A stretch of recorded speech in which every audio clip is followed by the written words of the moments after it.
As a kid, a lot of us were scared of those sit and survive FNAF fan games and just the games overall. However, Scott had some cuter works of his that he would make, like Chipper and Sons, and then eventually FNAF World would release. The moment that released, I would attach to it immediately, going to play it from literal kindergarten after school. Yes, I was a FNAF fan off the bat.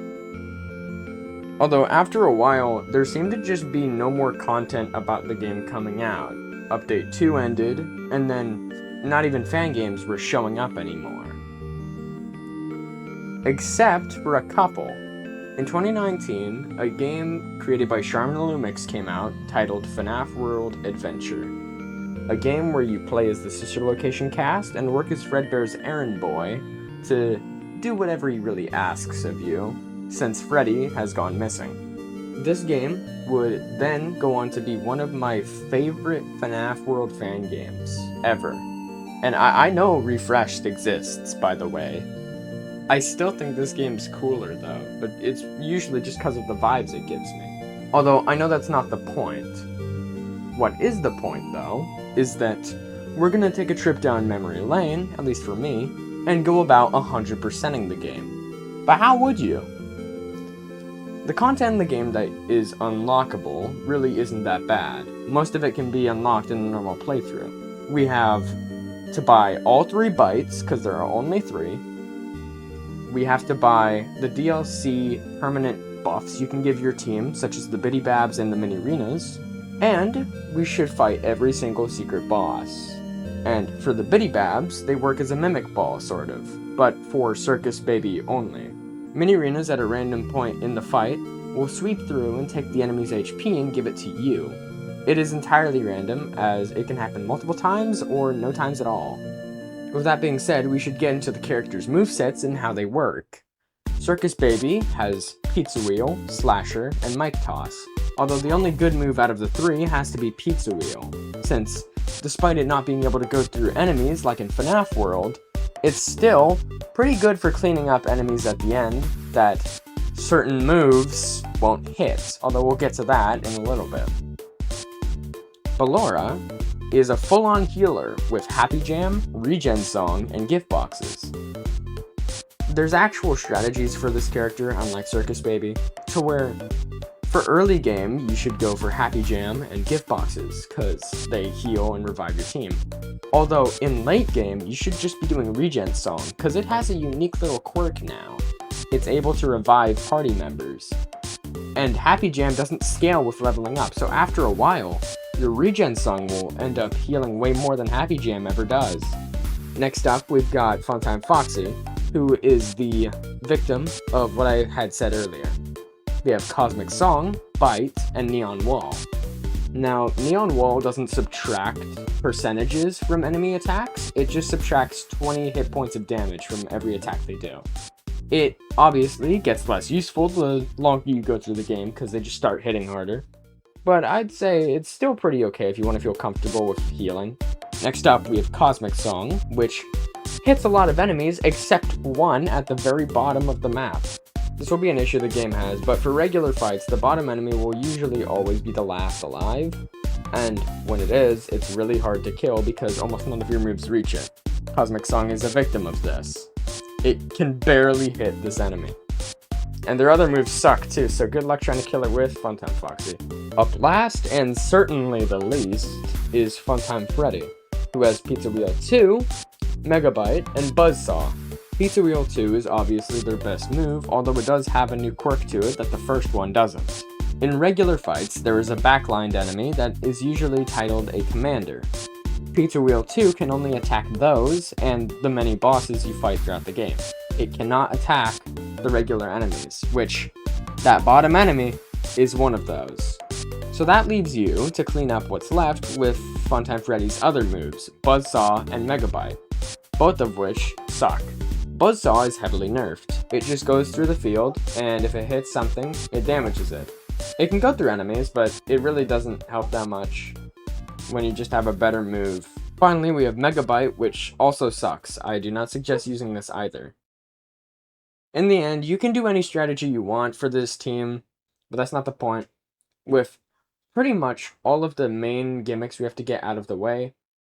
Let's just get into the story of this before this video takes way too long to make. This begins by explaining that the cast of characters we play as had just moved in, and Funtime Foxy is just a baby. For this section of the game, at least. It doesn't really affect his stats, but it does affect his looks, and it looks pretty cool. Anyways, Fredbear asks if you guys can take out a snowman who's been preventing them from tearing down a Ferris wheel and dusting fields. Heading over there, we find Bouncer and confront him in a fight. After spending like 5 minutes beating him up, we leave dusting fields and find Ennard there. In this game, Ennard is a separate being from the team, even though lore-wise, Ennard's pretty much all of them put together. Either way, they exchange a couple awkward words with him before Ennard just kind of dips out. Shortly after that, we discover the Dark Oak Forest, a place that's actually custom in this game, not a FNAF World original. This game will take a lot more of these creative liberties like this later on as well. The gang finds Fredbear and he tells them that Browboy's in town and has set up a circus. This is when we learn that the cast had been somewhat slaves for Browboy before being able to break free of his grasp. They're obviously pissed that he's back, and Fredbear directs him to some ball boys who'd strayed from the circus. Skipping until after the fight with them because it went about as well as you'd expect for them. Fredbear tells us that Ennard is in the circus already, and that makes the group suddenly inclined to go inside. I guess they kind of care about him. After getting jumped by children with elderly brows, we find Ennard, and instead of him wanting to go back to the hills, a safer place, he gets all mysterious and hints at a puppet master and that his work is not complete. Either way, he directs the team towards Lily Gear, and we make our way over there. Over at the lake, we find Pork Patch, who we just kind of kill. We get really no info out of this guy. I'm speeding past this because my mic quality in this first bit was pretty horrid and muffled. It'll get tweaked soon. Back to that. Once Pork Patch is killed, we find Browboy in the circus and have an epic final showdown with lots of difficulty. And he's dead. Okay, that was easy. After meeting up with Fredbear, once Browboy's been defeated, he tells us that the flipside has come back and it ain't playing nice no mo. So, it's been sending out anomalies throughout the entire island, and that the end of the world is now kind of a thing that's gonna happen, unless this specific crew stops it from happening. So, obviously, they accept, because they don't really want to die. So, Fredbear directs him to a anomaly in Blacktomb Yard, who, once you actually go check out the area, the anomaly has transformed into Circus Baby herself. Although, a couple colors of the story, it kind of reminds me of XOR, and I think that's pretty cool. It speaks, it speaks zeros and ones. And, the messages are actually pretty bleak. It's something like, you will die, I will win, or something like that. After kicking this poser back to where they came from, we were tasked with Find Fredbear. Luckily, this time I wouldn't take long, but here we stand in front of a red forest. Fredbear does the classic, go explore, yada yada, and we're off. After finding Ennard, legit like 8 seconds after walking into the place, the team exchanges a bunch of actually kind of like useless information with him. It's like an actual nothing burger of dialogue, and I'm skipping it. After finding Fredbear again, he tells us to find Sinmire in another new area, the Toxic Wastes. And he has information on how to get to the flipside and stop this from happening. So, we teleport ourselves to the Gassy Lands and go to find him. After messing around, we locate Sinmire, and he kind of just backseats us on how to get to the flipside. We can figure out it's through another area called the Astral Plane. And you'll see soon that this area is like actually beautiful. But that's for later. With this newfound information, the group heads back out of the Toxic Wastes, but on their way back, we find this ugly-ass robot that tries to jump us. Immediately upon killing them, Ennard is in front of the group and just kind of restates sister location lines before dipping again. Heading back to Fredbear, we go over our plan with him to head to the Astral Plane and stop the end of the world. After finding the key in a stupid position that took me actually like 30 minutes to go figure out where it was, we go to the gateway to the Astral Plane and find Ennard there. He has now officially turned against us, and he's evil. Fuck you! I'm being real, he does fight us here, but it's the saddest excuse for a fight I've ever seen.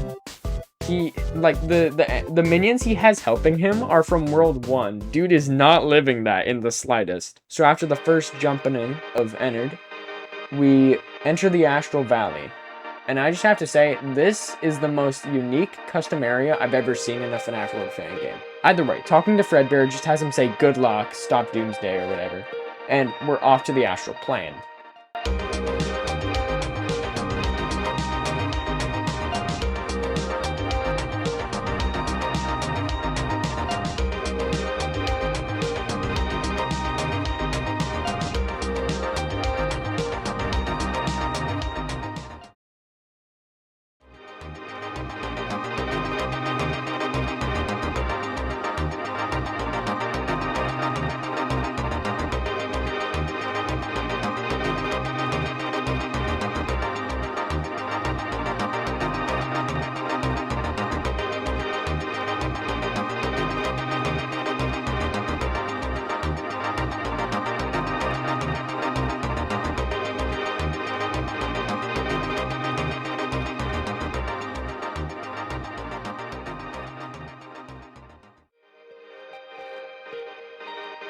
With nothing left to do, we walk up to Fredbear in the Astral Valley and talk to him one last time, in a small cutscene that ends the main game sequence and begins the DLC.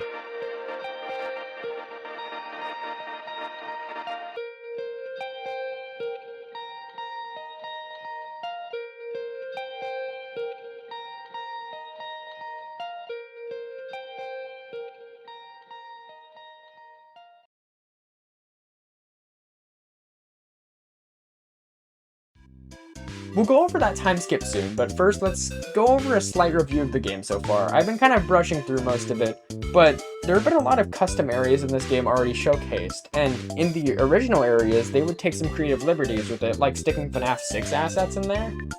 Like, that blew 10-year-old me's mind, I'm gonna tell you that. And we've already actually found a couple spawns for some secret bosses, although we won't tackle them until later on, we will later. By now, I'd finished buying all of the bites, but I didn't have access to the Biddy Babs or Mini Arena yet to complete that, so that would have to wait. Now on top of this, one last thing to add before we jump into the DLC and the whole time skip sequence, this build of the game was actually newer. It was 2 years ago, but the original build of the game is like 4 years old, so bear with here.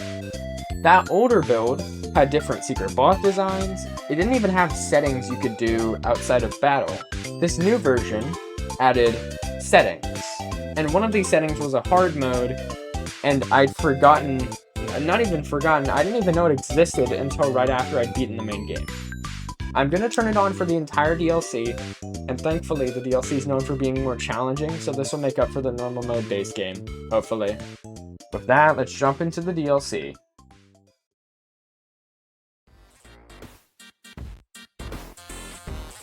The DLC begins pretty much right after the first one does, for our eyes. In their eyes, it's been 3 years, and Freddy is essentially pronounced dead since he's been gone for 4 years.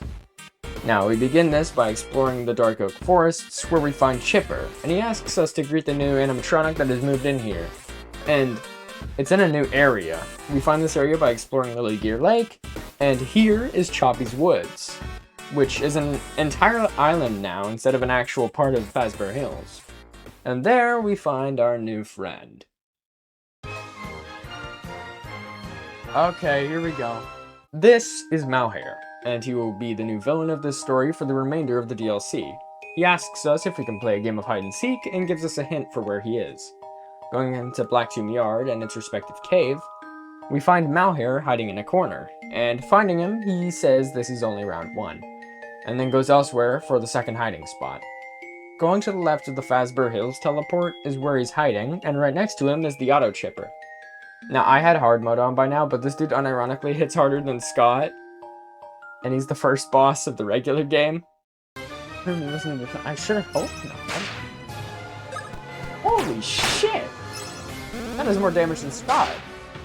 I don't get the logic, but hey, I guess, man. After beating him, you find Malhare, and he ends the game of hide and seek before cutting over to a cutscene, which the first part of the game had done, but this side will do it a lot more. I'll show the cutscene right now. Okay, What's going on, guys? Dorko back again, and I'm gonna read these lines. So, you screwed up the deal. I screwed up? You said you were gonna take care of them! Clearly, you and I have a different end goal, which means you lied. Are you threatening me? Maybe. I wanted them dead. You did too. We do have the same goal. I didn't want them dead so soon, partner. Stay back, you freak! Aw, I thought you liked me. Well, too bad. I'm invading your personal space. Boys, do something!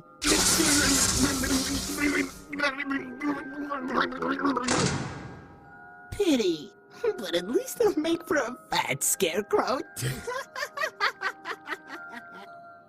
Anyways, so, anyone else still want out? Great, now get to work.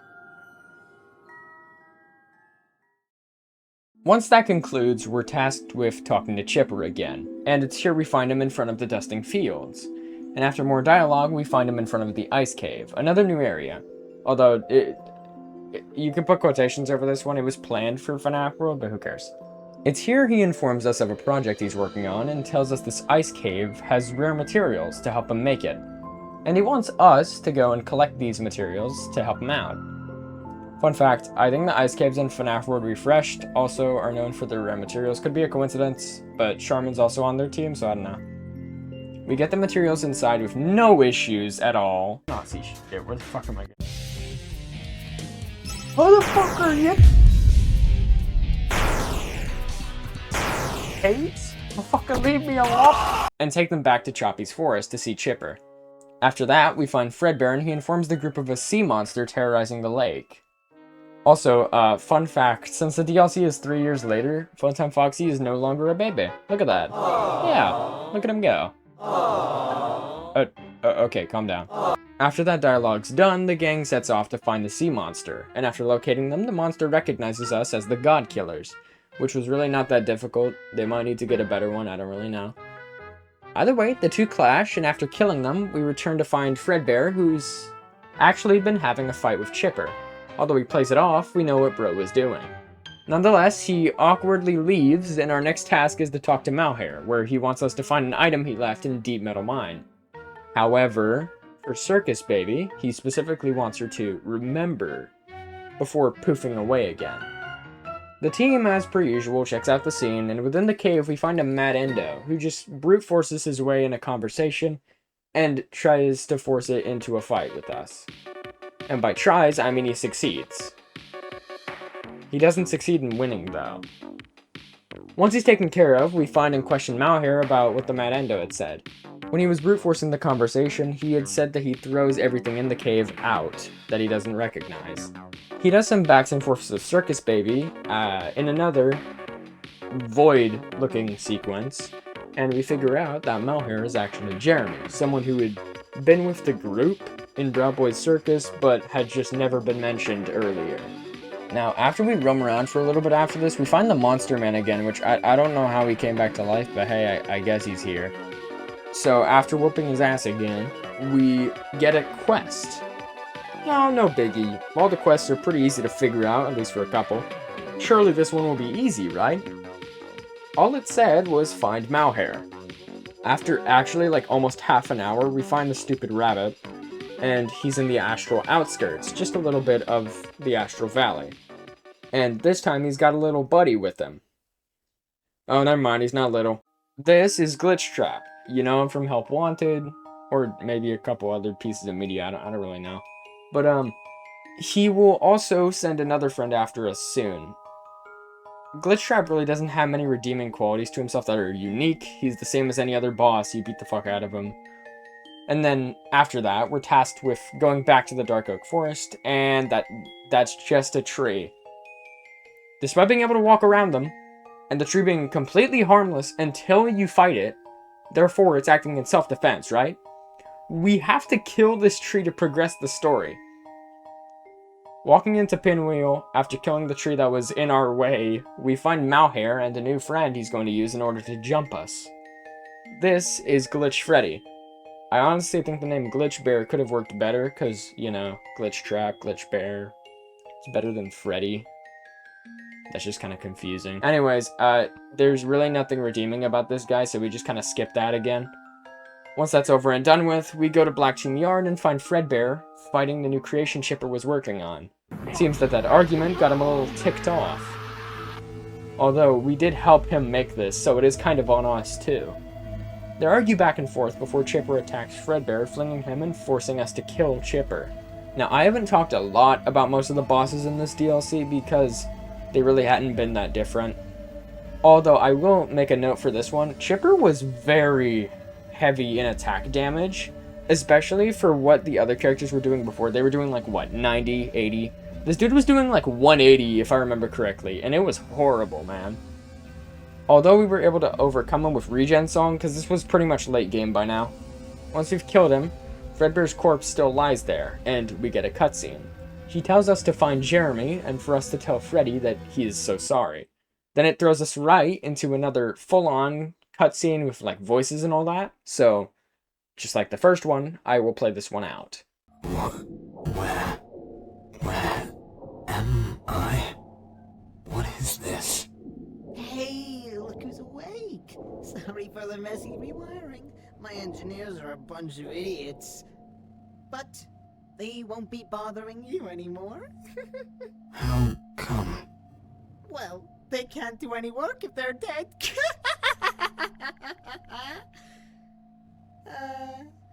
Anyway, the name's Malhare. I brought you back from the dead. So, you remember everything all right? I remember being destroyed by my friends. Wrong. They were never your friends. They were always together, but never invited you. They played you like a damn fiddle. I guess that's what happens when you get burned in a fire. How do you know about that? I know everything. Even that you saved Balora's life when the circus burned down, and they let you perish under all the rubble before they even thought about saving you too. I know that they avoid you like the plague, and even killed you. Never said sorry, and didn't even hold a funeral for you. You were a toy to them, Ennard, and they didn't want to play with you anymore. They should have listened to you. If they had, then none of this would have happened. What is happening right now? Well, Chipper is going to kill Fredbear, for one thing. What? Yeah, crazy, right? I mean, it's totally an unfair match. If they're gonna fight to the death, at least Fredbear should have his own mech. I can't let this happen. No, forget them. It's Baby and her friends you want. Come on, Ennard, after what they did to you? No. I regret thinking what I did. I can't fight them again. I have to help them. I was hoping you'd still be mad, but I guess not. Whatever, this should help you find your spunk. Now, where do we begin? After this, you're tasked with going to the astral plane, and upon reaching the flower area of the outskirts, you find Ennard, and are forced into a fight. Malhare has taken complete control of him now, and he has no will for himself. With him having pretty much zero control now, you're forced to kill him a second time. Ennard hits pretty hard compared to last time, but his main quality is that he takes forever to kill. He does have better minions this time, so I won't bully him for that, but still doesn't win though. Alright. Get him, guys.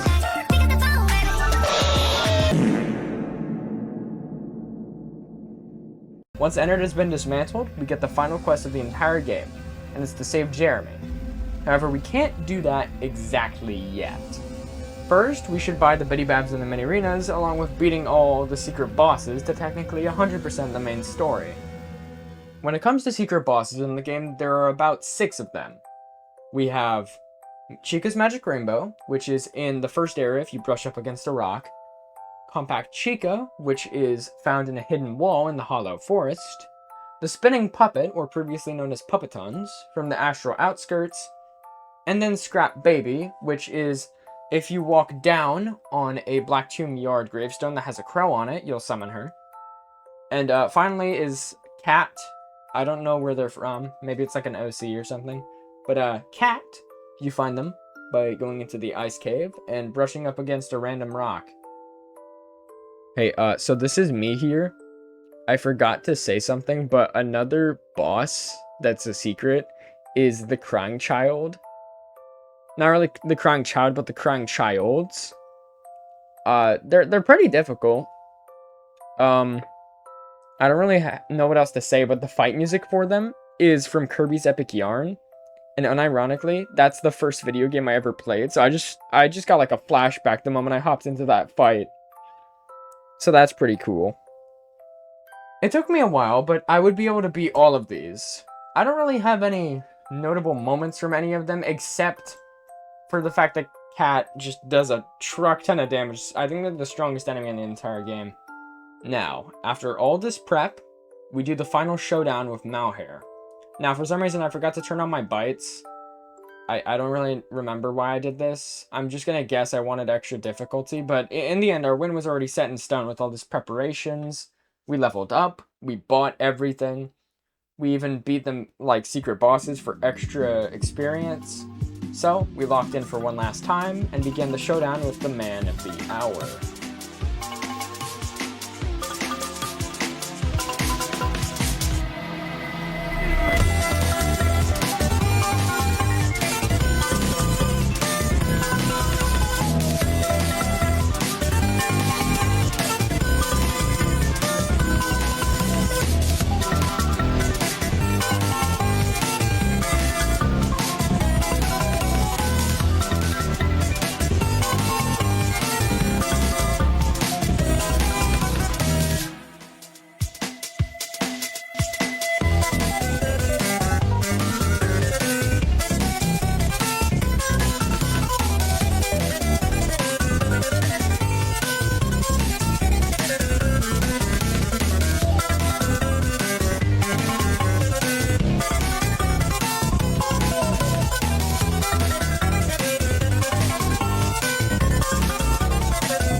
After beating Malhare, we get one final cutscene before the game cuts to black.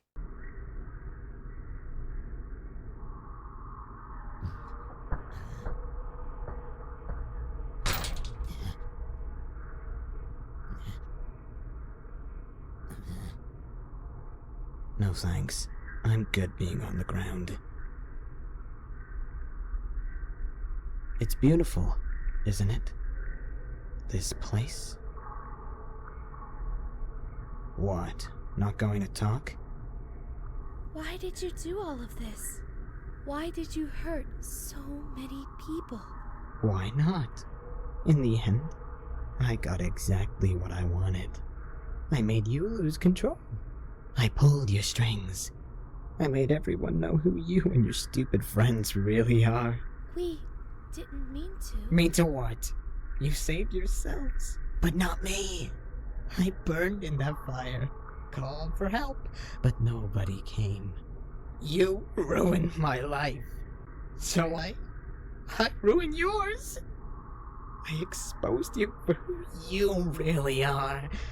I exposed all of you. And I enjoyed every second of destroying your innocence. Now you know, when you do bad things happen back. Karma, as they say. Jeremy, I'm sorry we left you. But we didn't want to. I swear. You almost left Ennard behind, and then you killed him twice. Didn't even hold him a funeral. Didn't even hold me or any of your other friends a funeral.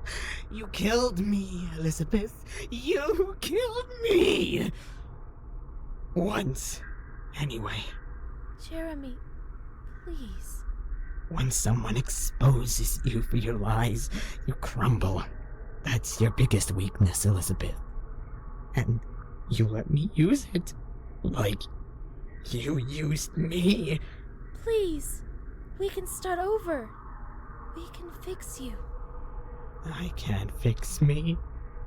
I can't fix you. And you'll never get the chance to. because I'll already be in hell.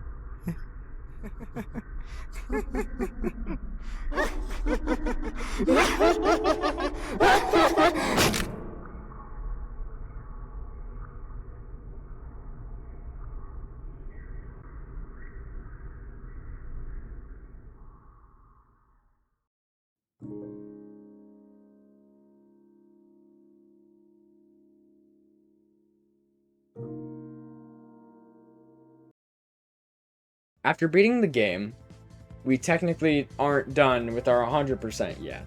I like to count this section of the game as part of the completion, but you have to beat every level in Foxy Fighters and Freddy in Space. Really? Look, I don't hate Freddy in Space that much, but I don't like it. I'm gonna be real. I'm going to do a quick montage of the gameplay, although I will explain something about Freddy in Space in specific. Freddy in Space actually explains what happened to Freddy that made him go missing. And I will confirm there is a sequel to this game called FNAF World Edge of Time. That one continues this game's story, although that has to be its own video. Now, with that aside, let's just get to the montage already. I don't really want to put too much attention on these. It's just Freddy in Space and Foxy Fighters.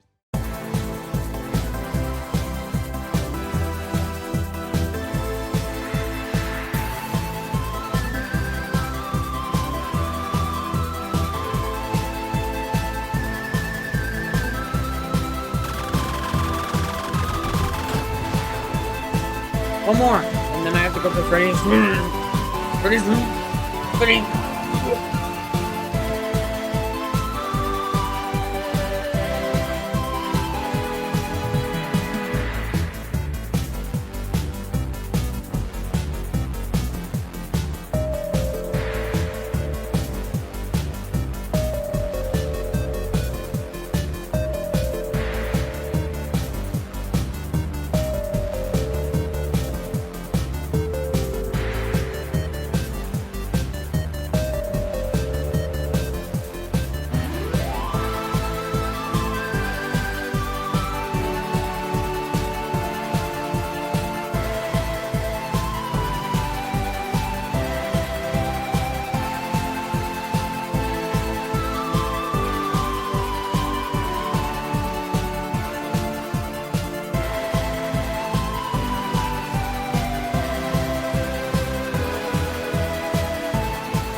There we go.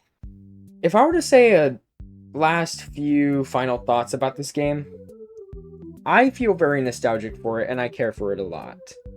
Although the game isn't the brightest and it is certainly not the most advanced compared to games, especially like the one that came out recently with a new version, refreshed, that game is really cool. Although I do like Adventure more for its amazing personality. Its storytelling skills weren't the best, but I still kind of had fun reading the dialogue, even if I didn't explain that here. And the fights, although redundant sometimes, they can be a little fun. Having only one team to work with, I understand fights getting redundant, and even then FNAF World kind of had that issue. Other than that, I love the music choice for the game. I love the looks of all the characters. I'd have to say, this Circus Baby model is probably the best FNAF World Circus Baby I've ever seen. I don't know, it just fits with the style way more than some of the other character, like, designs people have made for her do. Especially refreshed. I feel like if Charmin's on their team, just as a request, could, at least for the starting 4 sister location characters, could they have FNAF World Adventure, like, counterparts as skins? That's all I'm asking. You don't gotta hear it from me, but you know, that would be cool. To wrap this up, I don't have a lot to say for the rest of the game. I had a lot of fun with it. its story is pretty nice. It got played by a couple YouTubers and then people moved on. But honestly, I just wish a lot more people knew about this game. I know there was a video that came out like a year ago as of writing this about it. This video isn't inspired by that one. I've wanted to make a video on this game for actually like years. So I do hope this fits my own personal bill for it, and I might revisit this game to do some kind of like other challenge with it, because I do kind of want to try that. With that being said though, I hope you enjoyed the video, and if you did like it, great. If you didn't, shoot man, my bad. This game's 5 years old now. I'm surprised it is, but I love it all the same, man. Doesn't matter. If you're watching this, creators of this game, keep making wonderful things, and take that idea into consideration. You don't have to do it, but you know, it would be nice. And with that, I'm gonna I don't really know how an outro goes, so I'm just gonna hold up, wait, yo, did y'all see that?